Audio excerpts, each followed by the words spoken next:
I felt like with the Lions, the media embraced them. Anytime the media embraces a team where I was pretty early on and high on them, I get concerned because usually the media is kind of smooth brain and they jump week to week off the bandwagon. You see Colin Cowherd, Stephen A. Smith, who are like, oh, a team's doing really well. Let me jump on the bandwagon. Then they lose a game. They're like, I can't believe I jumped off the bandwagon. They're all posers. It's like, no, it's like they won some tough games. They're coming off a game off the road in Tampa Bay. It's a tough environment to go into against the best defense in football so far, leading the league in sacks, Kyle Hamilton. This is a game where the Lions are still in a rebuild. They are early where they need to be, but this is bulletin board material for Dan Campbell. He's going to be like, hey man, we went out there and got punked.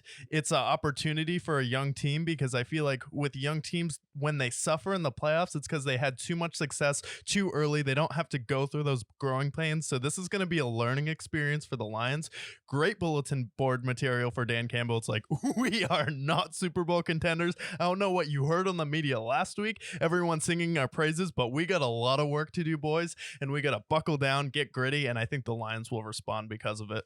Yeah, I think moving into next week, I don't see any way that they have another game like this, especially because I don't remember who they face next week, but I know that their schedule moving forward, you got about 5-6 weeks of some pretty easy competition. You face a team like the Bears at some point. Yeah. You face the Vikings, who have looked good, but I think that they'll bounce back next week and they'll be back to their ways. But credit to the Ravens. Great game plan, and they shut them down.